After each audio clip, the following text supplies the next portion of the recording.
welcome to the very first episode of Handle Your Business with yours truly, Lady Lashley. Today, I have a very, very special guest, art therapist, UK trained and certified art therapist, Delisa Rollocks. Hi, Delisa. Good evening. Hi, good evening, Lady Lashley. First and foremost, I want to thank you for inviting me to your podcast, and to all viewers listening. I take this time to extend New Year greetings to you and all the best for 2022. Thank you. You're very welcome. And definitely, it is January 2022, New Year's Day. New Year's Day. We're taping this on New Year's Day. And I too want to send out all of the very best wishes to everyone who will hear this. Whenever you hear it, let's hope that the year 2022 actually turns out to be a really good year for you, especially if Indeed. 2021, wasn't so bad, wasn't so good, that is. Unfortunately, Delisa, people like you've been overworked, I suppose, given how things have happened. And that's why I selected you to do this particular episode. The episode, by the way, is on child wellness and support. Yes? Child wellness and support.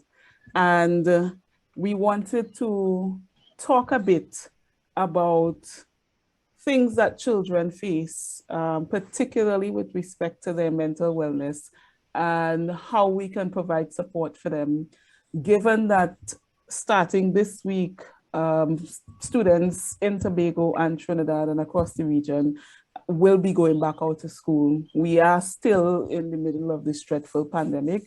It's awful, but we have to navigate. And so, Delisa, before we get into the meat of the matter, I'll ask you to please provide a brief background on yourself and your work so far.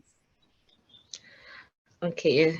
Well, as Ms. Lashley stated before, I am a UK registered art psychotherapist and art therapist.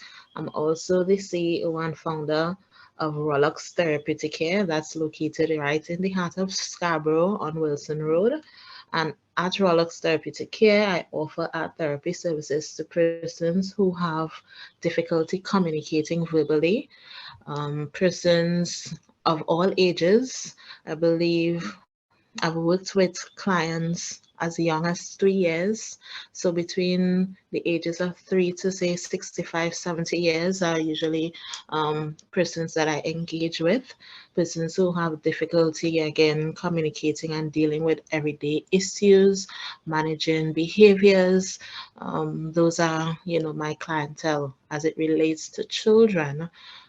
Children with, let's just say, developmental complications, persons who are autistic, dyslexia, children with behavioral issues, mental illness, for example, ADHD.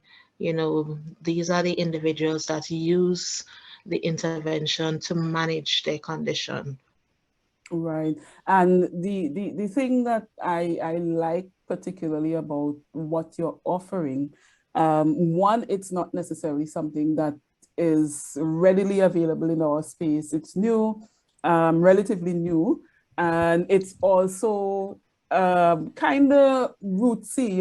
It's not the taboo idea of when people hear therapy, what they think. And so I want for you to give us an idea. Now, you and I have worked in the past. I've used your services with young people across the island, Yeah.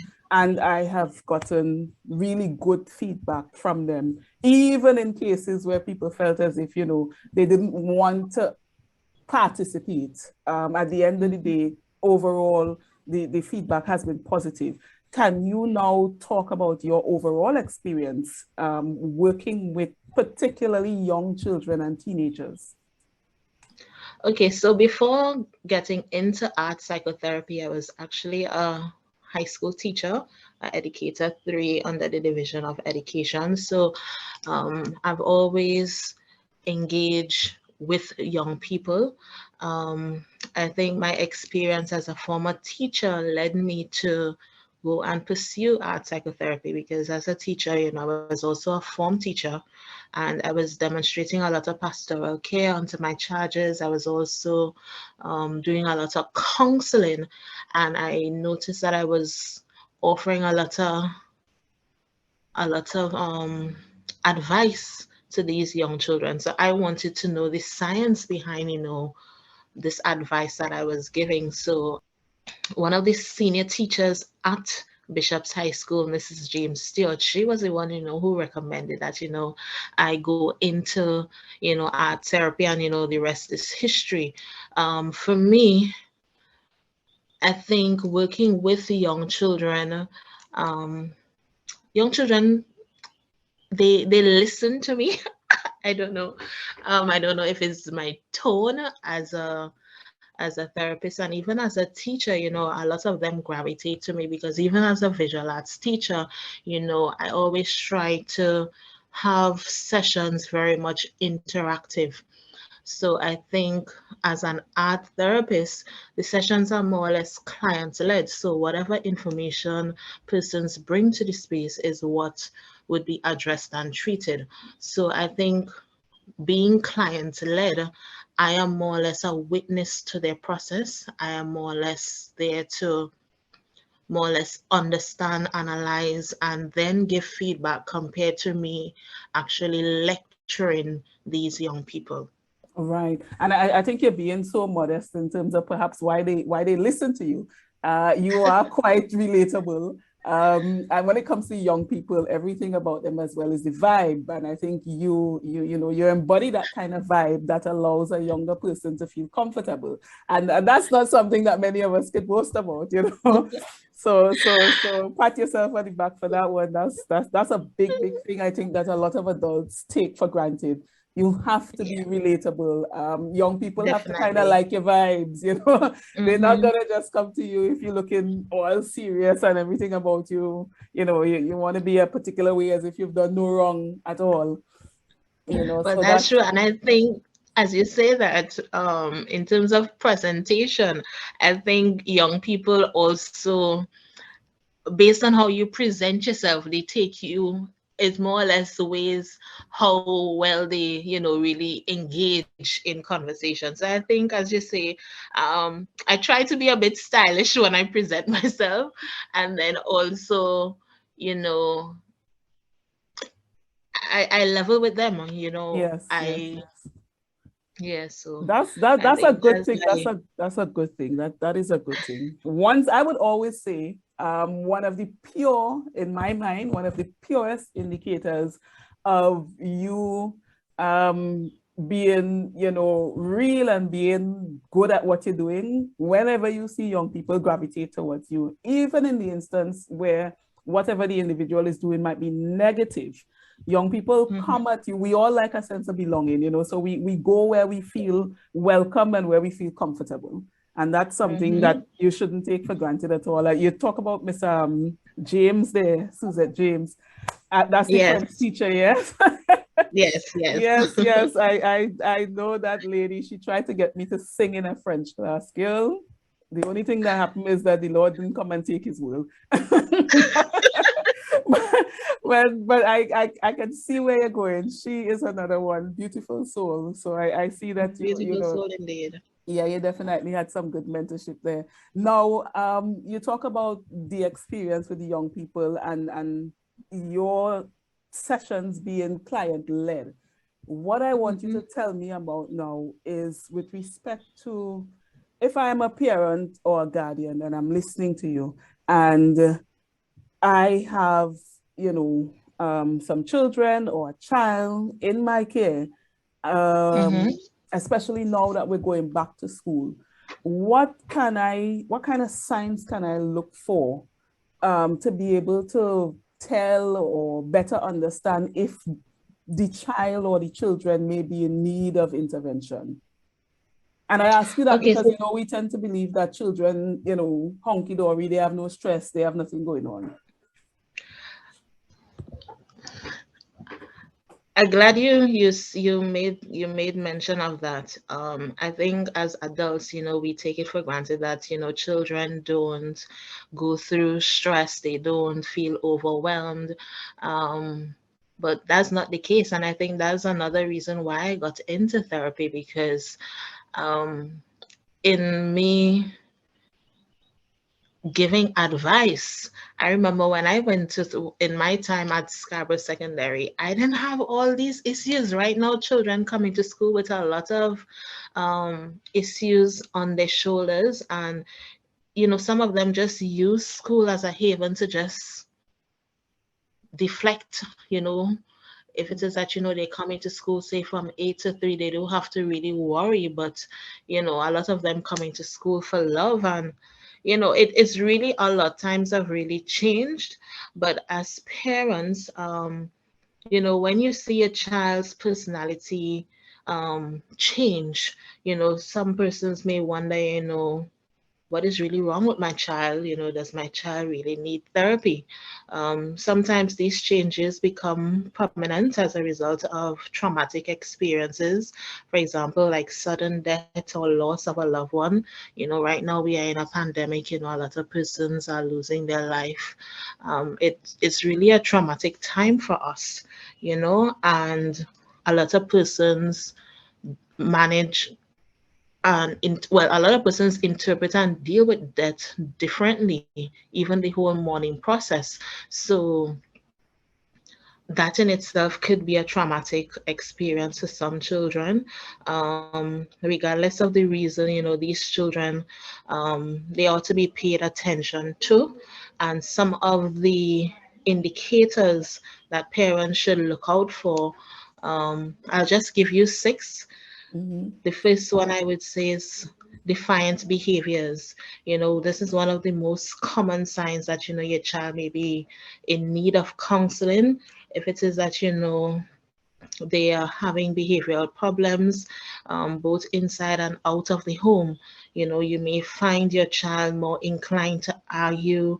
They're always complaining. They become very defensive quite quickly. They even in the smallest kinds of conversation, they get very argumentative. This is a sign that, something is really wrong. This person is having difficulty, communicating, they're battling with something internally. And, this is their cry for help, you know. And if it is that, you play a close relationship to, let's say outside activities. If it is that you realize that this child have lost interest in things that they used to engage in, for example, like football and all these co-curricular activities. If it is that you notice that your child is more or less withdrawing, something is wrong. Another sign to look out for is the sudden shift. Well, I was just, talking about this, the sudden shift in the unusual interests and habits. Mm. Similar to this shift in behavior, children, um, most commonly, significant changes, in their eating, their sleeping, their personal interests, all of these are things to really look out for. Excessive worrying and sadness, that is also an indicator, you know, while worrying and sadness could be normal, especially during life transitions and changes. It become difficult for these children. Hmm. When you Yeah. when you say excessive worrying and sadness, what hmm what might that look like for a young person? I would say um they affect they based on their presentation, they always looking sad, and they would have a low affect.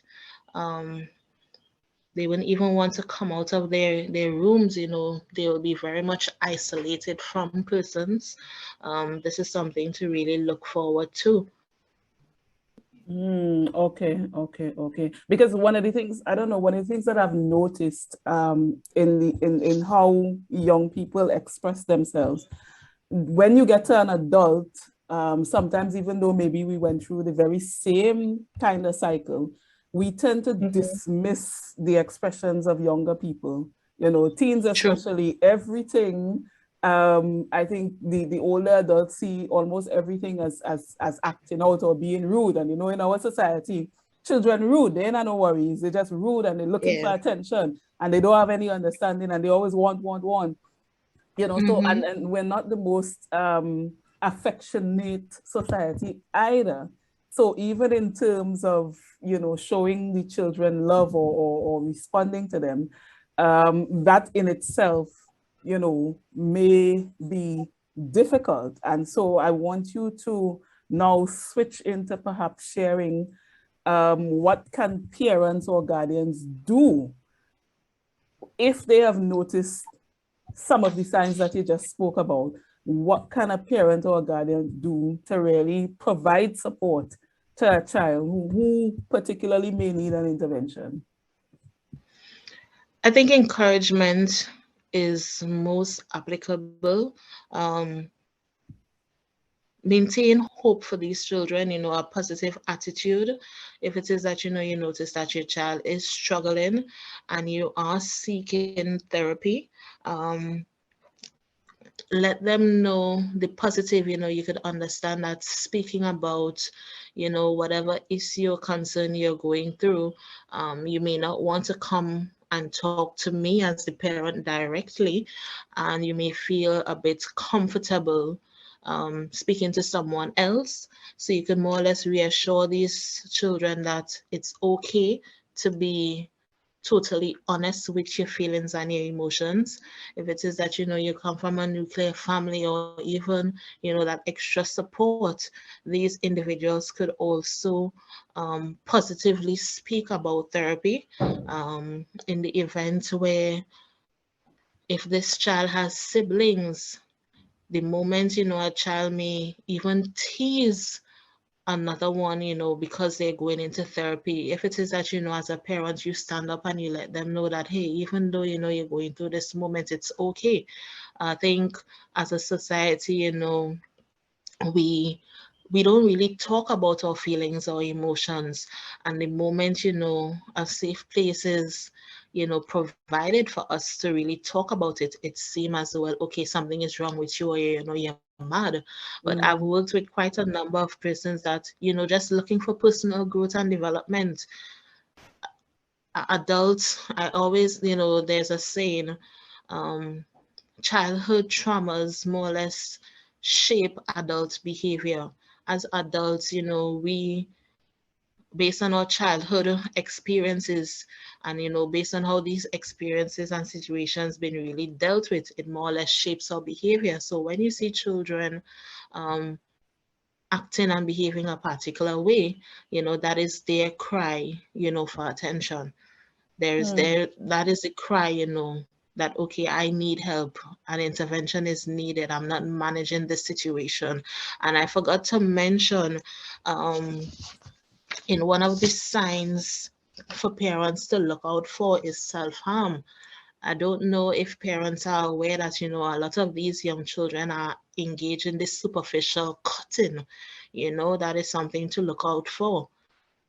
Right. And this is the interesting thing about even the self-harm. For Mhm. some years now, quite a number of years now, I remember coming across secondary school students in particular who were cutting. Mhm. And Yeah. the average Tobagonian adult seemed to be oblivious to that. And then I Mhm. wonder, so when your children come home, are you not seeing them at all? I mean, because particularly like young girls are short shorts, you know, short pants wearers, crop top wearers, and so on. So are you not Yeah. seeing that?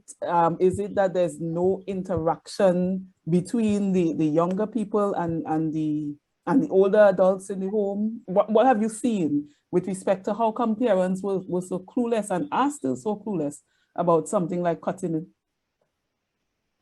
And that's the thing, because as you mentioned, like for example, young females, teenagers, you know, they're into the, you know, they're now discovering their body, you know, some will want to wear little short pants and crop tops. The moment for example, if you have a daughter and that was, her normal dress code, and now, all of a sudden, she's wearing long clothing, jeans, long tops, that is an indication that, hey, is this child trying to hide something? And they are very creative when they cut. Some of the places is inside by the thigh area that, it's not really visible. So most times is they would use the arms, the inside of the arms, but check their legs, you know. Yeah, this That's where they're cutting underneath the arms. Anywhere that isn't visible, but still yet um, they can engage, they're doing it. Hmm. Now, you talk about the whole aspect of childhood trauma really playing such a major part of adult, the way we behave as adults. And so I Hmm. wonder, as well as we're talking here specifically to parents and guardians, if Yeah. if the parent or the guardian has had their own childhood trauma, and so they're not Hmm. necessarily able to really provide that kind of support to the child, but they notice something. What can you say to a parent or a guardian like that? I think that anyone can benefit from therapy. If it is as a parent, you realize that, hey, this behavior in my child, I don't know exactly how to address and treat it. And this is because I lacked the knowledge and the awareness. Um, Seek out for help. And I think this is something that we don't really do. We don't seek help. And I think that is a result because of confidentiality. We are so small as a population that everybody know everybody, that the moment that you reach out for help, persons get very hesitant because they have the fear that, okay, if it is I go to this person, um, then my business will be all out on the road. But in reality, that should not be the case, one. And two, there shouldn't be any shame in asking for assistance. I think that there are a lot of services and programs out there to help parents deal with issues like this. And if it is that parents, they themselves know that they have childhood traumas, seek a therapist. Therapy is Yeah. hard, but in the end, it is rewarding. Well, let's hope that that message really resonates for some people, because I I don't know. I think we all need therapy. Yeah? We all need therapy in And the I could space share that we're something in. with you. Mm-hmm. I could share something with you, Ms. Lashley. Even as a therapist, I am also in therapy. And when I say that, it's part of my clinical practice that as psychotherapists, that we see therapy, let's just say bi-weekly, because when you go to a therapist, you're more or less going to offload your burdens onto this individual. And if it is that, as a therapist, you're seeing multiple persons, let's just say between 15 to 20 persons a week, these are a lot of different issues that you have to manage. And then at the end of the day, you still have your personal issues. So they always encourage us, to have a safe space. If it is that, you have, like, for example, we have something called supervision. So every 2 weeks, I have a supervision session where, I will talk to a senior psychotherapist to more or less check in to make sure that I am okay, I am managing my clients, stuff like that. So even a therapist needs a therapist. That's excellent to hear. And for everybody who is listening to this, who, whenever you listen to this and you hear what Delisa just said there, as a art therapist herself, she is also seeing her own therapist, not just because, it is what is recommended, but because at the end of the day, she too is a human, just like the rest of us. And so we all need to offload. We all need to Mhm. offload. All right, including the dog that Delisa have in the background there barking. We all need My apologies. we all need to offload this, and we are online, and this is the nature of the thing. Just a few more minutes before we wrap, and I wanted to go into one last aspect with respect to the children themselves. As a child, as a teenager right now, let's say that they happen upon this podcast episode and they're listening. What can a child or a teenager do to support themselves when they're feeling overwhelmed or stressed, especially if they don't have an adult that they feel they can get the necessary support from in their household? I always recommend young people to get into journaling or even seek some form of creative hobby or intervention. I think when you write down your thoughts and your ideas onto paper, it more or less helps you to distress. So that can be an option. You could also find someone, if it's a close friend of yours, sorry, to really confide in, because we all need somebody. We all need a support system. This support system may not come from family members, but close friends. Try to talk to someone, or even as you all get ready to go back out to school, the Division of Education, they offer guidance officers. There are guidance officers attached to all schools. So if it is that you really need that support system, try seeking out the guidance officer. They would more or less be able to guide you and to refer you to other services that is going to be able to help you along the way. As I said before, there is help, and there are other programs out there. I notice a lot of young people are getting into NGO works. They're trying to provide this platform for persons, their age, to feel, comfortable. They're building that community. So reach out, do your research, and whichever best works for you, I strongly recommend that, you engage. All right. Thank you very much for that. And that's the thing. Journaling, that's the first one where you write stuff down. Yeah. Hopefully, a lot of people, will have some privacy. If you have a phone, even if it's a Mm-hmm. lower end smartphone, with, Yeah. a notepad, you could write there, because more than likely somebody may not go in your phone, as opposed to they may find your notebook or so, but find your That's little true. private place and do what you need to do. Find a trusted adult who is a professional, as you said, like a school social worker or one of those people. The important thing, I think, for all of us at this point is to recognize that it doesn't matter if you're a child or if you're an adult, we all have some sort of stress, we all have some sort of issues. And usually, when those things are left unaddressed, that's when you have a problem. And so the purpose Yeah. of this podcast episode is to say, well, okay, let's look for some of those signs. If we recognize them, pay attention to them and deal with them. And you can, of course, reach out to people like Delisa, who has a private practice in Tobago.